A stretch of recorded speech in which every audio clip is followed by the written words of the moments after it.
Had a unique, hope you come to the show tonight. And call it a day, or something like that. Sort of one. Yeah. This guy had a combination of epileptic seizures, a heart attack. He screamed, he moaned, and Hodge is laughing. Hey, it's a little guy. But his strength was unbelievable. He was my protector by and large. When you get 22, you're booked as a referee, and you're taking another referee who's been there 10 years with bookings. It's like me. I compared to when the girls have come in. When the women came in, four women were booked and tagged, and four guys that were on the roster were left off. Right. And if you didn't get booked, you didn't get paid. So it was heat on the women automatically because they took some spots and took some pay away from us. When the guys were sitting at home trying to figure out how they're going to buy groceries that week. And so, that was the same way with me in a lot of ways, because I took Jerry Usher's place in some of the bookings on the show. Cowboy liked me. I could drive, I would drive. I could roll a joint while steering the car on my knees. That was a great trait to have those days, great skill set. And so, Danny was my guardian angel. And he made sure that I wasn't bullied. If I was bullied, it was once. And the worst culprit was Bob Sweetan. Bob Sweetan was miserable with me. God bless his soul. Not a good person whatsoever. But that big bully. But he chilled his stuff. Hodge called him out because they were both together. And the last thing Bob Sweetan, big tough guy, wanted to do was direct Danny. Nobody wanted to. Wife revoked his money. So he was my guardian angel in that regard. I drove a lot of places. I knew he had a vociferous sweet tooth, Conrad.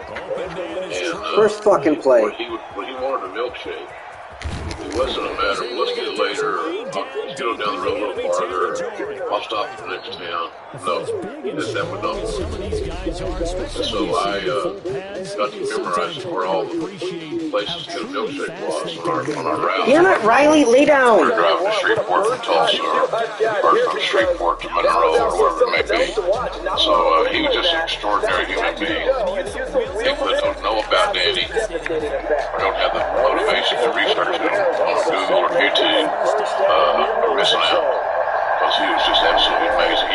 You don't get a guy that's, going to 2 Olympic Games, wins the national gold medal boxing championship, never lost a match in college, D1 competition in wrestling, was never taken off his feet. Think about that. D1 level competition, nobody ever took him down.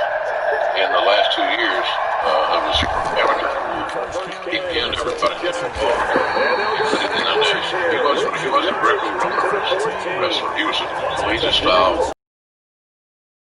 TV time.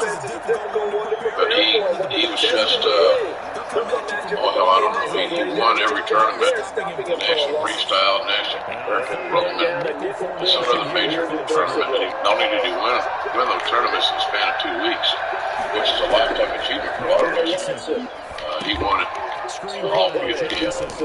So he was in a whole different class than everybody else. I've said many times, stick by it. Good Lord knew what he was doing because he made Dan a good-natured, good-hearted, kind man. If he had been a bully like Sweetan or some of the other guys, he would have been so miserable to be around because he knew that he could do anything he wanted to do with it. I guess he could do it. And nothing he could do about it. Not a damn thing. So I have great respect for him. He was one of my mentors. To hear his passing around the time was really shocking. He just seemed so invincible. He just seemed like he just could leave you here forever. So somebody asked me about this. The only person that take Danny Hodge down was the good Lord himself. Nobody else could. That's kind of what happened. He got him also. There's no better time to say I love you. And the most hated jeweler in America is at it again. You've heard us say I hate Steven Singer, and you've heard us rave about his famous roses. Steven Singer's been selling diamonds and bridal jewelry for 4 decades. Whether you have someone or something to celebrate, Steven is there for you. Ready to take the next step? Steven has a ready for love engagement ring collection. That's no hassle, no risk, expert engagement rings that are ready to go. Don't worry, Steven will let you mess this up. He's been selling online for over 2 decades. He recently takes everything up a notch. Better service friends and gifts online. He has real expert jewelers on call to help you find the perfect ring or gift. For video appointments, calls, texts, chats, emails, all with extended hours. On top of that, he offers the best guarantee in the business with a full 100-day, 100% money-back guarantee and free shipping. Interest-free financing is available online too, and that's just the beginning. Gifts that say I love you every single day back to the decades of experience in the comfort of your own home. It's easy. Just go to IHateStevenSinger.com. Fast, free, and safe shipping. Steven Singer Jewelers. That's IHateStevenSinger.com. Whether you own or rent, Geico makes it easy to bundle your home and car insurance. Go to Geico.com today. You obviously spend a lot more time dating odds than being upset. But do you have any Brody stories you can share with us? You've got to know him a little better. You're the dynamite hero, right? Yeah, well, here's what my biggest memory, my biggest takeaway from my relationship with Brody is that he's so thankful to finally get this opportunity in AEW to mold his own character, his own mindset. But that's one of the great things about our company is that, Tony Khan listens to everybody's ideas. And if you're a talent, you get an idea of how to get yourself over, how you best be presented, the TV persona aspect, then you go for it.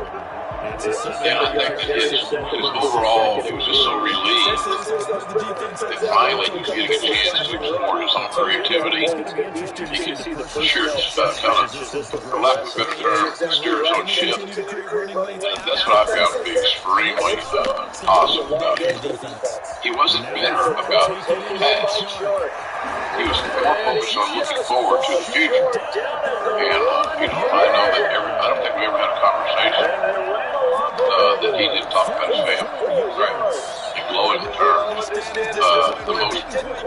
most prominent family I think I may have ever been wrestling. So he had so many good traits. He loved Brody, that was his role model. So we told stories about that because I knew Brody when he started his career in the early 70s. He stayed dancing with tag team. And which falls back to a story about Hodge and Jake Clayton. Jake Clayton was a friend of Cowboys. And so he was getting some bookings. So on TV, they booked some upcoming heel team that Brody against. And I remember Brody asking Cowboy, he said, how much he wants to sell for these two guys? They're both small. I'm not so sure people are going to believe it. That's our size. So Cowboy's good as dark turning. So he just wanted to work your match. It's Wild West here in Mid-South. You want a guy to sell, you need to create an atmosphere that will make him, motivate him to sell. Of course, then Cowboy goes to Hodge before the match, relays the story for him to embellish it. And so Hodge proceeded to scratch Brody a little bit, did anything he wanted to with him until he knew just where to go to let up, make a tag or something. Because the two big young heels are going to go over and be pushed. So they're going to beat Jay Clayton. But along the journey to beating Jay Clayton to get their TV win, Hodge imposed his will. Just let them know that he might not be as big as them, but you don't disrespect him. So that was the only time Danny ever got pissed off was when he was proposed. He never went out of his way looking for any trouble. And I kind of see the same thing in Brody. You can't be this popular if you got a reputation for not being a good person. Right. He's certainly a good person.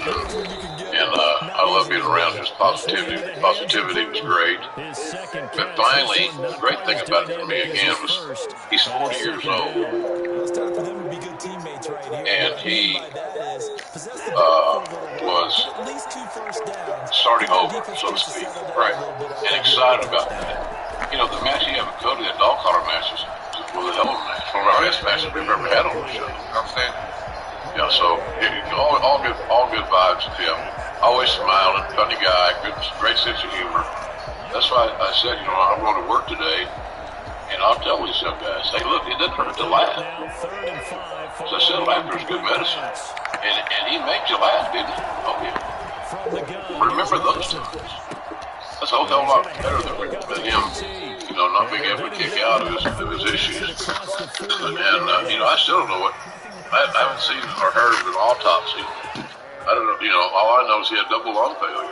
And his lungs are so bad that he would need to qualify for a transplant. So as I heard this morning, whether it's totally accurate or not, I don't know. That we took him off his machines to see if he could kick out himself. Because that's about the only chance he had. And it just obviously didn't work. So sad time for all of us. Again, he impacted so many on our roster that kind of went off the radar. And so he'll be very missed. And I hope that, like I said, hope tonight's show, and of course I saw it on Wednesday, enjoyed what we tried to do in his honor. I'll be watching for sure. Luke from Eastern Iowa wants to know, if you were on death row, what was your final meal request? It would be a lot. Pitch to you win. As they said, buffets, pitch to you win, eat till you're full. I don't know, Conrad. It might be a really good steak. I'm a potato guy, so potatoes in some shape, form, or fashion. Baked, all gratin. Probably my favorite kind of potatoes are fried potatoes with onions. Because it reminds me of my mama. Made our house smell good, I thought. So probably steak of some kind. If I had access to it, my mother or my grandma's cornbread dressing would probably be featured. But basic stuff that I grew up on, stuff I grew up loving, that you can't just get replicated by walking in your nearest diner, stuff like that. Probably just, you know, kind of a hodgepodge, with steak, potatoes, dressing, maybe some sauteed spinach and kind of on that too. And I'm sure they would not give me any alcohol to drink, so I'll just put myself to a food coma before I took the last steps in that green mile. Rajiv wants to know, what's the most rewarding experience you've had in your time in the wrestling business? Oh, man. That's another good one. It covers a lot of ground. I would say, because I can still see her sitting in the crowd in Detroit, my induction into the WWE Hall of Fame in 2007, because I was inducted by Stone Cold. And we went on first. The audience is fresh. We're like that first match on paper. The audience is fresh. They're ready. You got them from the get-go. Of course, you had Stone Cold doing the stuff.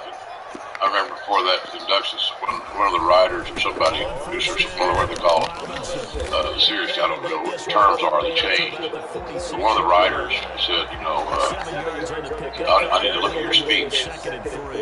Or Vince wants to look at your speech, something like that. Steven not written anything. Total ad-lib. And it was fantastic.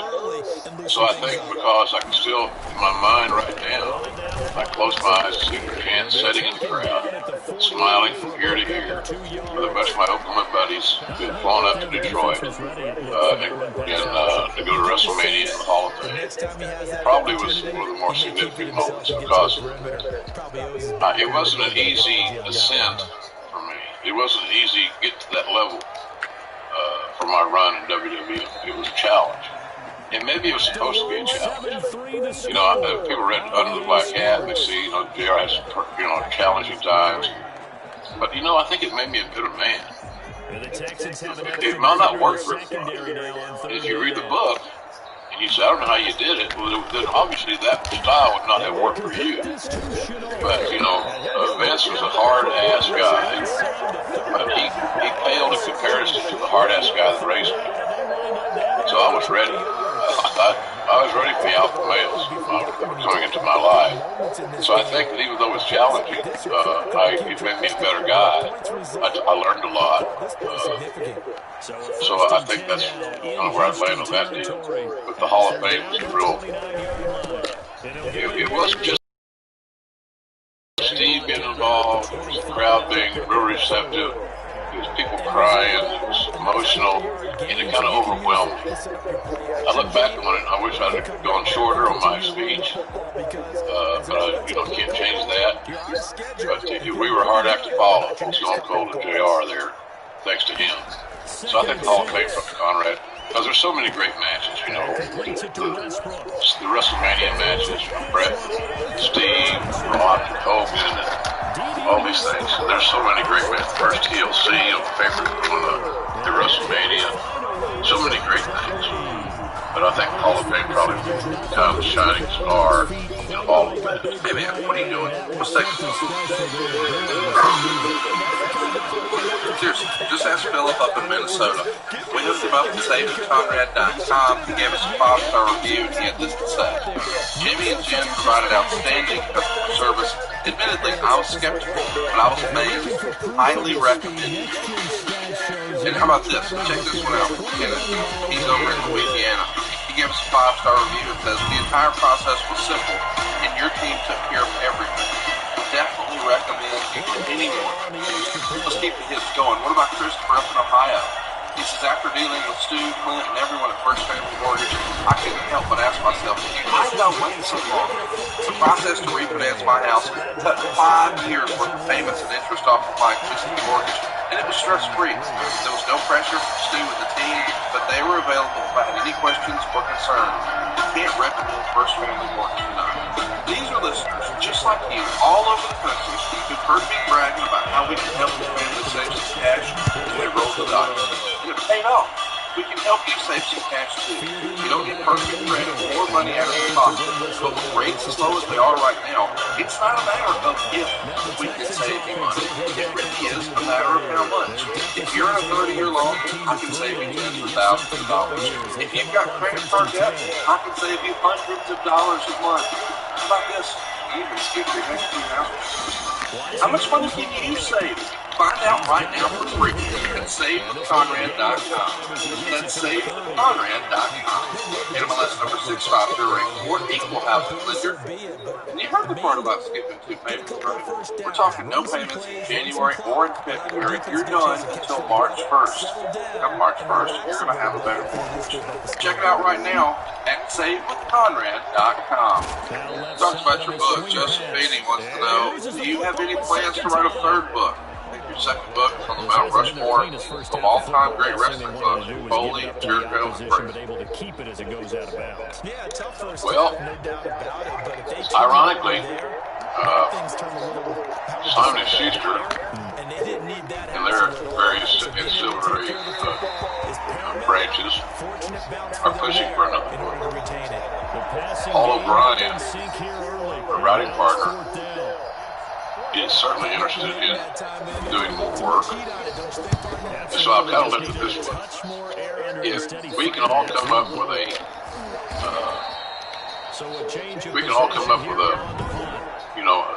a theme, what would this 3rd book be about? Right? Well, it could be about AEW. It could be about a lot of things, right? So there's a discussion about doing another book in 2021. We haven't finalized those discussions because I have yet to be presented something that intrigues me enough to want to invest totally back into writing another book. So, but if we come up with the right ideas, absolutely. I enjoy it cathartic. cathartic to me. I like doing it. And I like working with Paul O'Brien. He just recently had after he shows gig on your network. Yeah, talking about your new book, The Black Hand.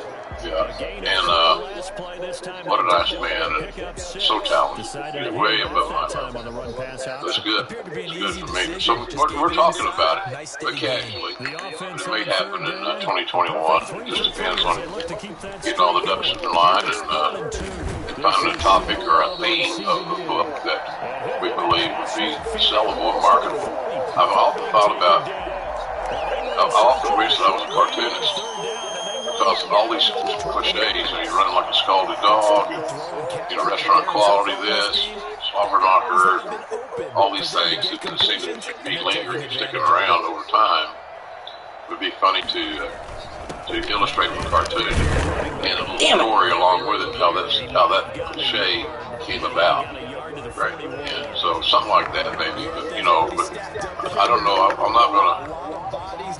It's just, we're so green, so new in the AEW world, Connie, that I need a little bit more time there to create enough content to add to a book. Right? We want to be, or maybe it's the book was AEW's first year or something. Hell, I don't know. So again, there's a lot of ideas, a lot of good ideas. We'll see what sticks to the wall. But it is a casual discussion. Mayhem wants to know, what was it like to be announced desk with Vince in your ear? What types of things was he saying? Kind of took away from your style and flow, having to adjust to Vince in your ear. Of course it did. Of course it did. I could have not. Vince would tell you what to say. And sometimes there would be ill times. Sometimes it would be right on the money. But it's just general stuff. And normally it was critiquing on the air live. You can't say that, JR. God damn it.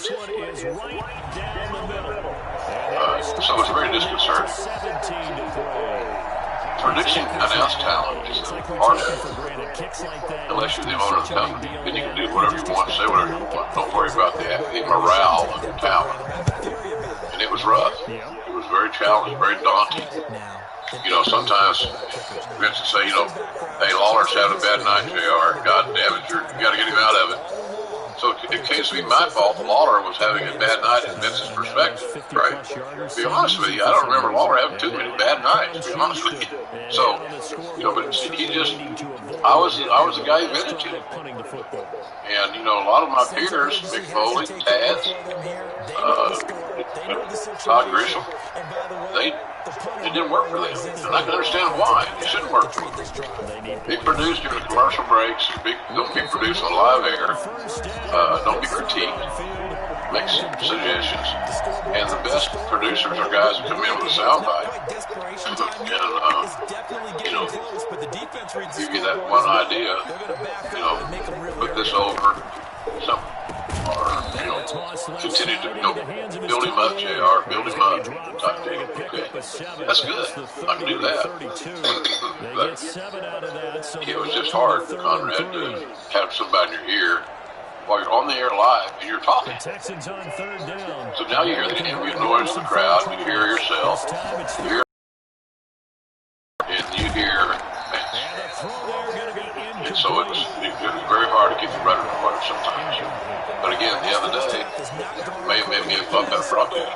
I'm not sure. It didn't kill me. I didn't like it, but it didn't kill me. Let's do another question here. This one is from Michael. He says, I'm curious, was there ever a point that JR wanted to be the radio voice of the Sooners? Was he ever offered the job? Would he have taken it? That was discussed at one time. Casually, and what they wanted was a young guy that could do football, basketball, and baseball. In full transparency, Conrad, I didn't want to work that hard. I would have loved, still would love to do OU football this very day. Fucking holding. This on Wednesday morning. They're playing tonight against Florida Cotton Bowl, and the OU play-by-play guy has COVID issues and can't work. name is Toby Rowland. Does a good job, good young broadcaster, friend of mine. But yeah, I used to dream of having that job since I was a kid. Because back in those days, you know, the access to the team was through radio, by and large. Because they're on TV. Oklahoma, that era when I was young, was on TV like twice a year. Texas and Nebraska. And so, yeah, I would have loved to have that job. And it wasn't for the pay. I think when we talked about this, I said, I'll just donate whatever I'm going to get paid to the Sooner Club. I wasn't looking at it for a payday. I was looking at it for the honor of being able to represent my school in this gridiron presentation. So we talked about it casually. I could do, with my other schedule of wrestling, there's just no way I could have fully committed to doing all the things they wanted that one hire to do. So, yeah, it was a kind of a dream deal. If I had a dream job in my mind's eye, broadcasting Oklahoma football, I would have loved it. And still would like to do it. But, you know, my friend's got that gig, and he does a phenomenal job. He's young, very talented, and old Toby's doing fine there. So it's not something I'm actively seeking at this age of my life, but it certainly was something that was on big time on my radar from the time I was a little guy until today. So it just didn't work out that way. Do you own or rent your home? Sure you do. Yeah, I bet it can be hard work. You know what's easy? Bundling policies with Geico. Geico makes it easy to bundle your homeowners or your renter's insurance along with your auto policy. It's a good thing too, because you already have so much to do around your home. Go to geico.com, get a quote, and see how much you could save. It's Geico easy. Visit geico.com today. That's geico.com. Joseph wants to know, Bruce tells a story of how you walked in on a Mid-South booking meeting after Cowboy had sold the UWF to Crockett. Do you have any recollection of that meeting? Essentially, the quarterback has three options, right? So it's kind of general. from that versus the triple option that we see the service I academy. walked in on the Mid-South booking meeting. I don't know. I mean, I was in a lot of those booking meetings. Right. Like all of them. Maybe, and I got some heat from some of the boys because of selling the company. But that was, you know, I didn't look at the Cowboys. I didn't sell it. It wasn't a hostile takeover. He wanted to sell it. And the plan that I pitched to Jimmy Crockett and Robert Turner was in that meeting was that, you know, you're in two leagues. And you can keep talent pressure, but you got a different roster of really good guys, and you got some guys on Watts' roster that could just potentially be big-time players, like Steve, Steiner brothers. So, I know there's off my head. I don't remember that specific instance, Conrad, about what Bruce was talking about. In what context was it discussed? Do you remember? I don't really. I think it was, I believe that meeting when Bruce was like already flirting with the idea of leaving Bosch and going to work for Vince. Because that timeline is pretty similar. You remember on the heels of WrestleMania 3, Bosch showing replays of the Ricky Steamboat Macho Man talking to TV, and they were trying to transition. There was some sort of transfer of power between Bosch and Vince, and of course Bruce was looking for a nice place to land. And I think it's pretty interesting that there's another Texas territory looking to do a deal at the same time, and it's Watts and Crockett. So weird how those sort of run in parallel. Are you freaking kidding me? Your favorite episode of The Sopranos, and who were some of your favorite characters? What? Bull fucking shit. Well, you know, I'm a big fan of The Sopranos. I've watched every episode twice, maybe more. This is brilliant. David Chase. Bull fucking shit. He had the right concept. He cast well. It's just one of my favorite TV series. I'm thinking maybe the Time Barons episode was one that always sticks out. There's a lot of them that stick out, but the Time Barons one was just absolutely massively entertaining. It showed that the gangsters and the mobsters had, you know, they could be funny, they could be entertaining. And Paulie Walnuts and Chrissy chasing that Russian dude through the snow, and I just thought it was hilarious. And then Bobby Bacala dressing that hunting outfit was hilarious. With all this hunting gear on. You saw James Gandolfini, Tony Soprano have a sense of humor as well. So I'd say that Pine Barrens episode was one of my favorites. Character-wise, you know, there weren't many characters that I didn't like. You know, the guys that you're supposed to dislike, like Ralph Cifaretti, and then Richie Aprile, I hated those guys. They were great heels. They made me believe they were pricks. They suspended my disbelief, and I fell right in line with the storyline. So it's so well written. You know, it was a show.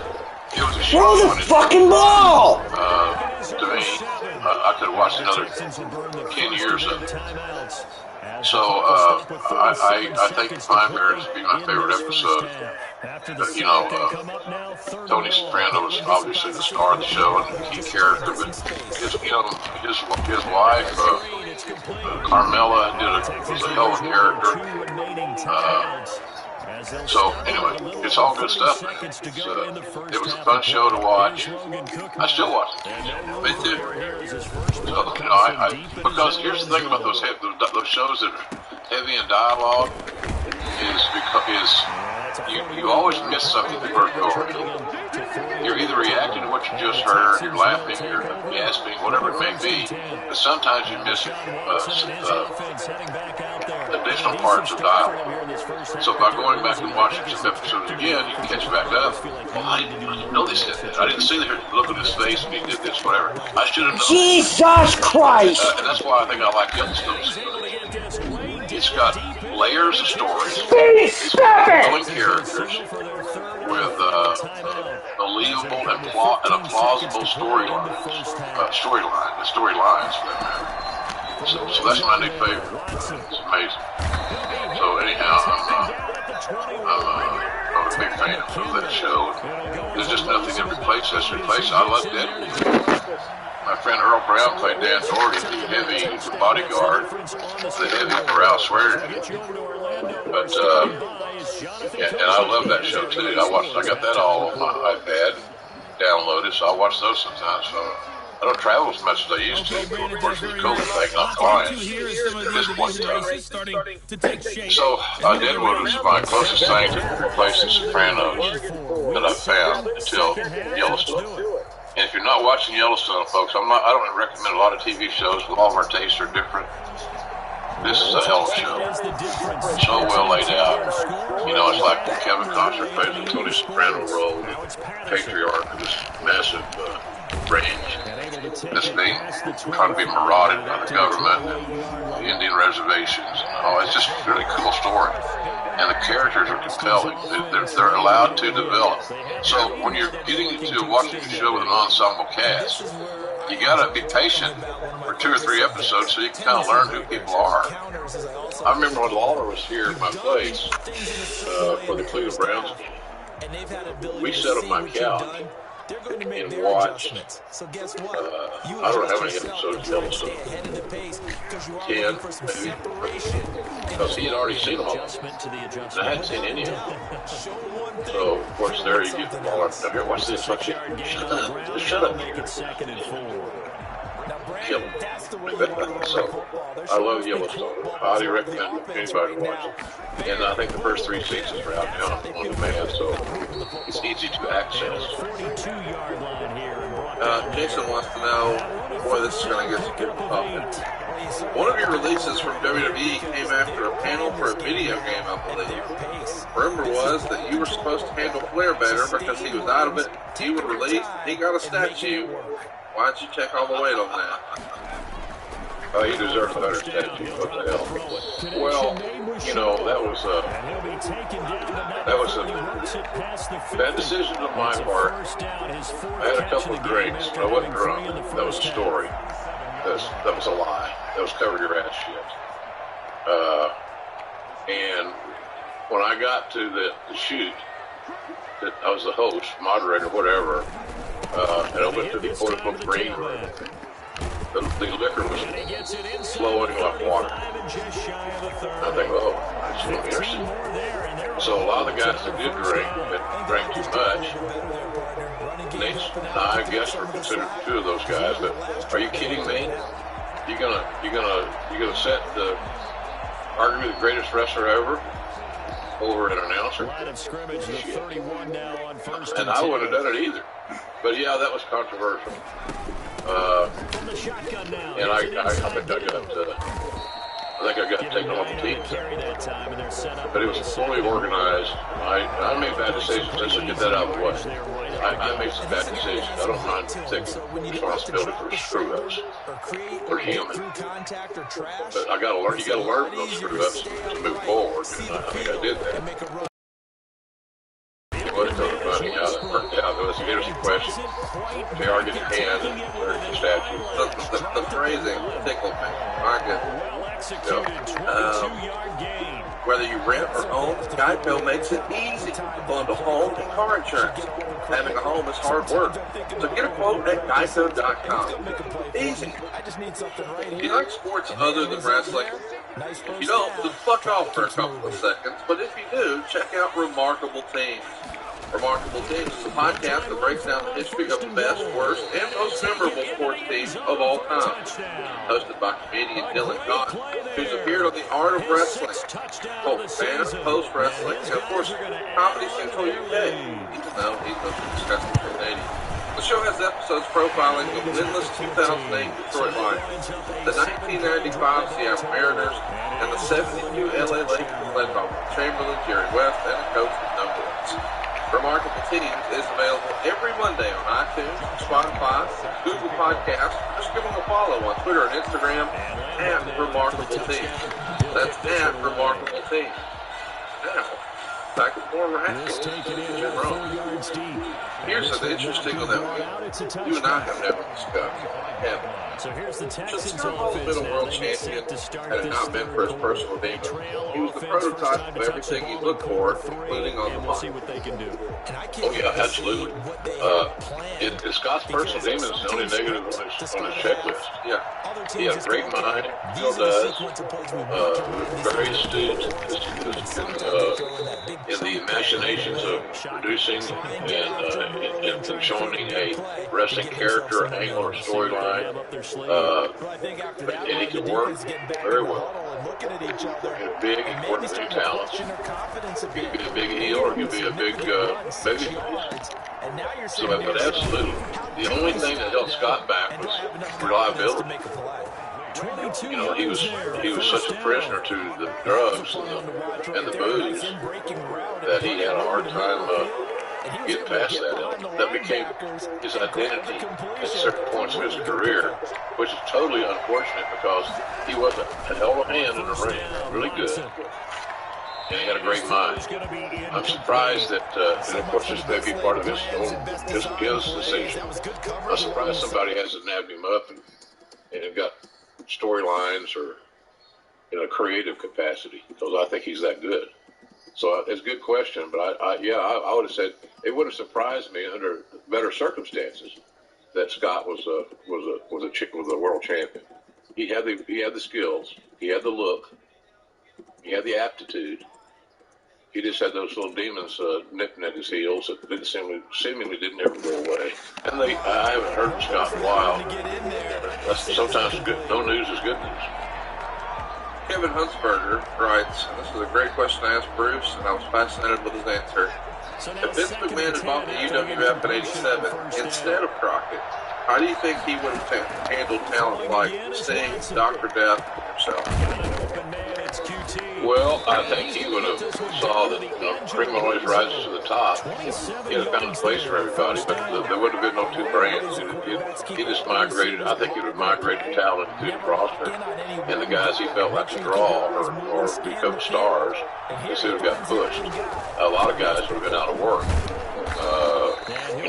but his WWE roster, WWF roster, time perhaps, would have been enlarged, quite frankly.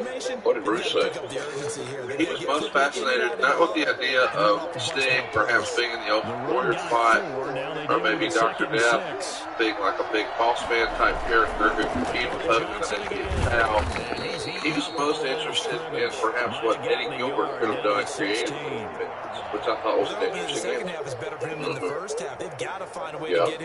Well, Vince got new toys. Right. That was kind of the mindset with on the invasion thing.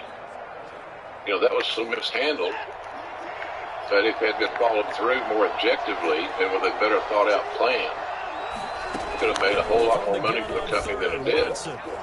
And sometimes impatience in politics can be a detriment. But look, McMahon has always got a hell of an eye for talent, and he would have found gold in some of these cats. He'd have cultivated and mined that gold. And a guy like Sting, he's right now WWE's out.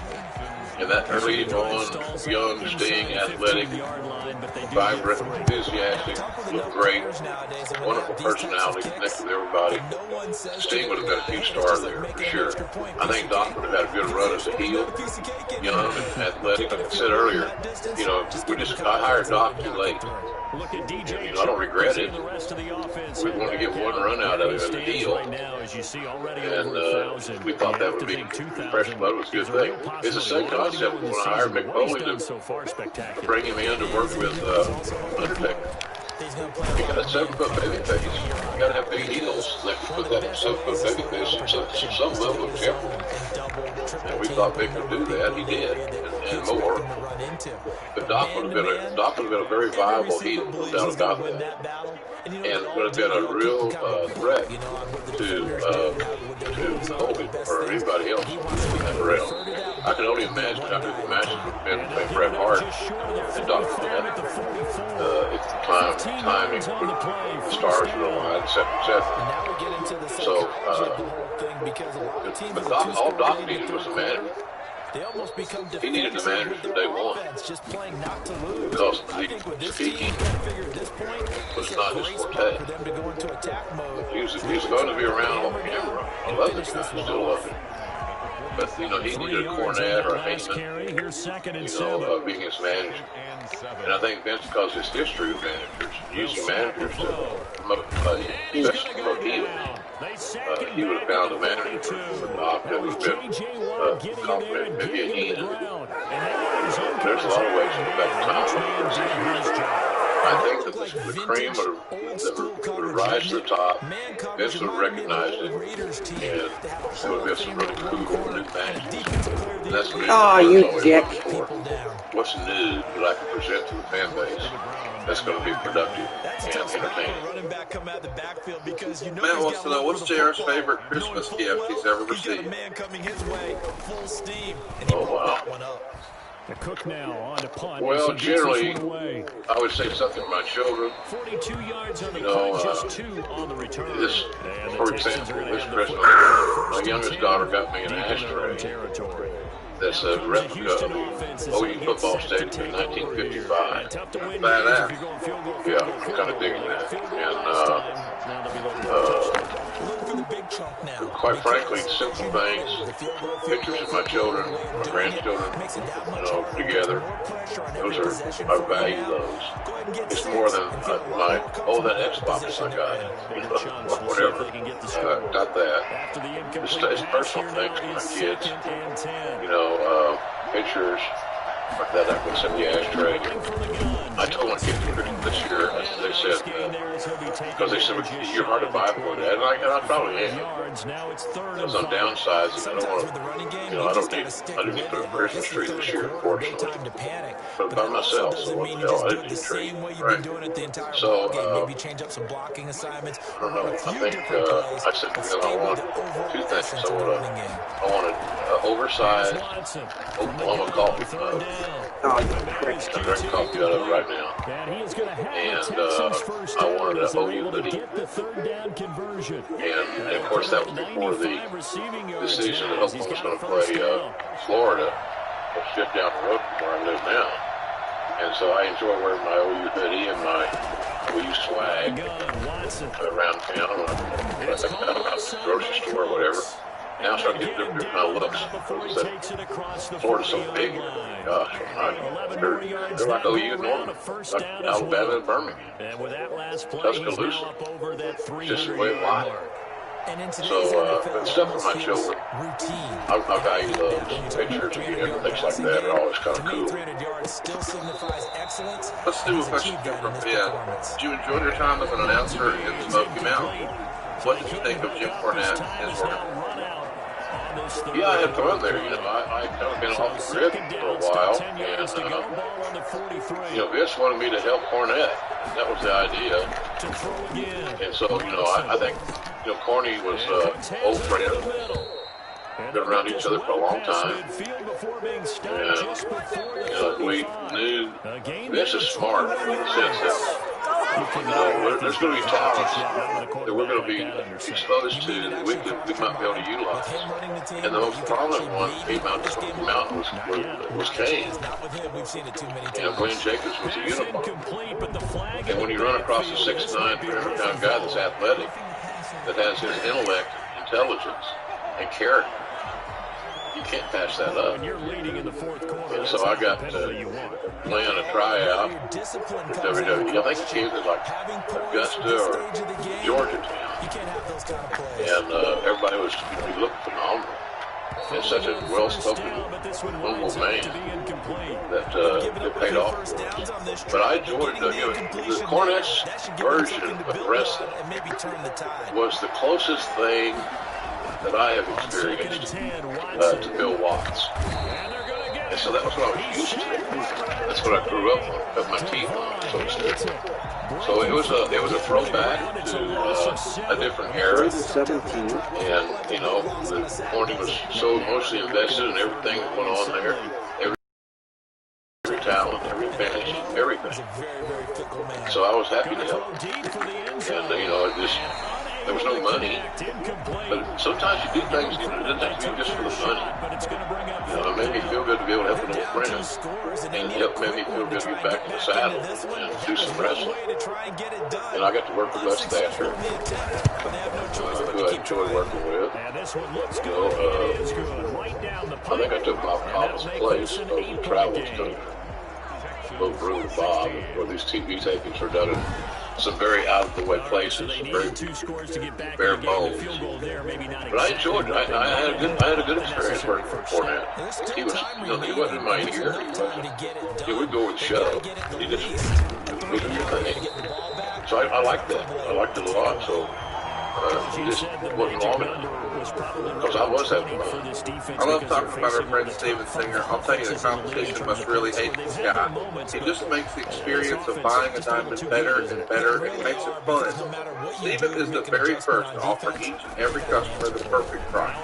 That's right. Have you ever wondered if you're getting the best price? Are you uncomfortable negotiating? Well, head to Steven Singer Jewelers and you're guaranteed to get the perfect price. You'll never pay more than the guy sitting next to you. Here's a little insider tip. Most jewelers mark their merchandise way up just to mark it down to make you feel like you're getting a deal. The guy next to you might be paying less. Do you want the most important purchase of your life to be based on your negotiating skills? It's not the case with Steven Singer. Because at Steven Singer Jewelers, you're guaranteed to get the perfect price all day, every day, 365 days a year. That's why we trust Steven Singer. He makes the experience of buying a diamond so easy. So check out Steven Singer Jewelers at the other corner of 8th and Walnut in Philly or online at IHateStevenSinger.com. Steven Singer Jewelers. One place, one price. Ben wants to know, what are your favorite memories of working with Macho Man Randy Savage? Not many. Honestly, we were, I don't know what the deal was. I think it might have been me. Obviously, Jim would take the blame. But he trusted nobody to any degree. Right. And I was an outsider. And there was a short time there after I first got there that things were okay. But, you know, he was just so hard to communicate. He was amazingly talented, as we all know. I never said anything about his work, or his work ethic, or his skill set, or anything. He was phenomenal. He just trusted nobody. And I think you can look back to how his relationship with the listeners was, her being sequestered into a dressing room with GGs, the door locked, etc., it speaks to that whole paranoia thing. But he wasn't pleasant for me to be around. But it had nothing to do with his in-ring whatsoever. He just didn't trust me. And maybe he thought I had a chance. I don't know. Hey, let's talk about, this is a weird question, but did you ever see Elizabeth locked in one of those rooms? I wonder how much of that is just repeated, and how much of that is, oh, that was real, Connie. I saw it. I did not see it, Conrad, because I was never there at the same time. I just feel like they give us a couple of times in my entire career. Once was Pastor and Randy in Atlanta Airport. So I never saw this. I never heard the guys talking about it. Right, that were there. And you know, it's just how it was. You know, one time Savage approached me at TV. Monsignor and I were doing voiceovers, and he was pissed off because I booked him on an interview segment. When you had the syndicated shows, you were given a market that you weren't running a live event. You still had that interview time you had to book and film, produce. And so because he was the biggest star that wasn't on the cards, and was such a great talker, that I booked him on some of those interview things. And he got pissed off because he said, well, I shouldn't be doing these. And that was his opinion. He said, you're trying to bury me. I said, no, I'm trying to get you more exposure. You've been dormant. I'm trying to get you back to the... He didn't want to be back to the... And so he was pissed off, threatening. You're trying to take money off my table. All this crazy shit. And Monsoon intervened. And Monsoon straightened that whole matter out very quickly.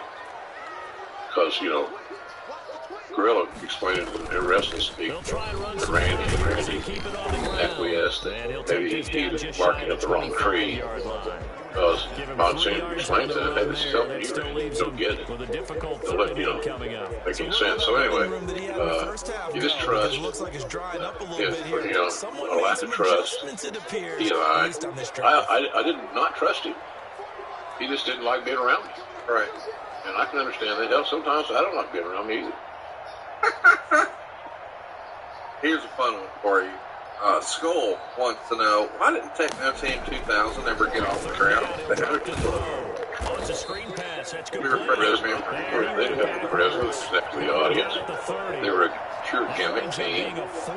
And both those kids are good athletes. But, it was that rush to find something hip, topical, and timely, and all that technique. And I don't even know what that meant. It was just there. So the kids worked hard, but they didn't click. They didn't have, together, they didn't have the chemistry that was necessary to connect to the audience. They just never, they didn't resonate to the audience very well. And I don't know if that was how they presented them, how they followed through, how they presented themselves. It just didn't work. And sometimes it's that way. And it's never, really shouldn't be an indictment on the talent. It's just sometimes things don't work. It's a creative process. Every song that your favorite band has ever sung is not it can't be their number one hit. Right. Some songs are better than others. So that's kind of what I looked at here. The creative process is very different. And they just did not click. And we thought they had some potential. Obviously, we would put them on TV and a gimmick and all that stuff. It just didn't feel natural together. It felt a little bit forced to me. And, of course, Eric Watson's in that group. I've known him since he was a little kid. So I was really pulling for him. But it just never got off the ground because they didn't have the chemistry together to embrace the audience and quote unquote create that emotional investment that you want. So that's why I looked at it. Just decent idea. It just didn't click. Here's another one, and this comes off of a right back tweet. You may have seen that, you may have drawn it. School one, though, Watson speculated on VKing himself and appearance lately. Any concerns on your end, or is Vince just getting old? And you know in this situation, everything Well, is sped up. he's not a spring chicken like the rest of us in that generation. We all have to face up to the fact that, we're mortal, and aging affects people differently. The thing about Vince at his age, he's still working like he was 25 years old. He doesn't stop. And, he only works in days he can fly, and he has no time limits. There's no requirements, so I've got to get this done between 9 and 5. And so you wonder sometimes how intense he is, and as busy as he is, and the responsibilities that he has running a massive publicly traded company. It's getting to be too much. I don't know the answer to that question. I'm a lot more concerned about his health and being able to run the company. But he will run the company until they bury him. He'll never be a sellout. I don't think he'll ever sell the company. I don't think that he'll ever slow down to any large degree. That's just not in his makeup. And he will not be happy. And I fully believe that people should all strive to find their happy spot, their happy place, if you will. And his happy place is work. It's always good. So, and I think that's one of the things that made him becoming so successful. This is an unrelenting work ethic. Nobody in WWE has ever worked as hard as him. Nobody. And it wasn't one of those deals where, I know all these promoters over the years, they started making some good money, and then they delegate. They spend more time hunting or fishing or golfing or whatever. And he has no hobbies. He goes to the gym, he works. That's it. He doesn't play golf. He doesn't, I used to kid about being what those guys call it, they're on horseback, and they put a ball with their mouths. Polo, yeah. I used to bullshit about that. He give you a big start in polo. It's a rich man's game. But yeah, the only thing I'm concerned about is Vince's health, and I only wish it the best. He'll be a lot along the way, no doubt. But you wonder sometimes, it's sometimes, are you doing what needs to be done? Or are you doing what you're forcing yourself to do? And so it's almost like an obsession, for work. And you do a great show with Bruce. Bruce is right there at the hip, going at the hip with regrets. Which is, I'm not knocking whatsoever. I'm gonna get fucked in this game yet. The same thing. He's unrelenting. He never stops. And sometimes, I know from my own myself, I'm leery of slowing down to any large degree. I don't want to take myself out of the game, and I want to keep my energy and my focus and my love of the business. And so sometimes maybe I'm a little bit obsessed as well at this stage of life. Still want to work, but so I can relate to what he's doing. Very help that company. So he doesn't want to see the company do anything but great things. And then the error could be that he believes he's the only guy that can make that happen. Right. Hanging out with some friends and putting back a few drinks, he becomes a few too many. As the evening comes to an end and people start to head out, we think of calling for a ride. You live nearby. You can make it home today. It's no big deal. What are the odds you'll get pulled over anyway? And even so, what's the worst that can happen? Your insurance goes up, you lose your license, you lose your job. Total your car, kill someone. Everyone knows about the risks of driving drunk. The results are tragic and often deadly. However, that doesn't stop everyone from getting behind the wheel under the influence. That's why police officers are out there right now looking for impaired drivers on the roads to save lives. So if you think you're okay to drive after a few drinks, then you can. Play it safe, plan ahead to get a ride. It only takes one mistake to change your life or someone else's forever. Drive sober or get pulled over. Right now. Let's switch gears here because this is going to get people talking, and it's not really a wrong or right answer. It's just your opinion. Joe wants to know, in your opinion, who is the most influential wrestling family of all time? Why? He lists some examples. Is it the Hart family? Is it the Samoan family? Is it Von Erich? Is it the Plums? I think you can go on and on. Of course you could. Or is it the McMahons? Oh, well, that. There's that, all right. I mean, look, what Vince did with WWF, all the evolutions, national expansion, global expansion, it's hard to not rank McMahon as the top fan. Now, if you're just talking about talents, you know, you can make a case for all those names you mentioned. Certainly the Hart, certainly the Fox, certainly the Briscoes. Everybody's there's some really amazing talent, really amazing families. What family had the most impact on wrestling? It might be, for my vote, but they changed the business. They elevated the tag. And of course, people are going to say, well, you can't always look at a McMahon glass as half empty. You know, and sometimes Vince is, I think his run as Mr. McMahon in the Attitude Era have convinced people that he's a total heel, right? And so I think that's irrelevant. So I would go, and not because I'm trying to lobby for a job. I got a good job, and I got more time on my contract. I'm just not. I think that what Vince did, and his grandfather, his father, he's third generation guy, right? I just think the contributions he made and opening the eyes to the public, the media, Wall Street, all these things increased the opportunity for a lot of guys to make more money than they thought they'd ever make, and me included. So that would be my vote. But certainly there's a lot of great families. Good Lord, just so many that were influential in the ring. But none of those other teams, those other families I mentioned, that you mentioned, they didn't have the impact on the business in total, globally, that the McMahons have created. Christian Holmes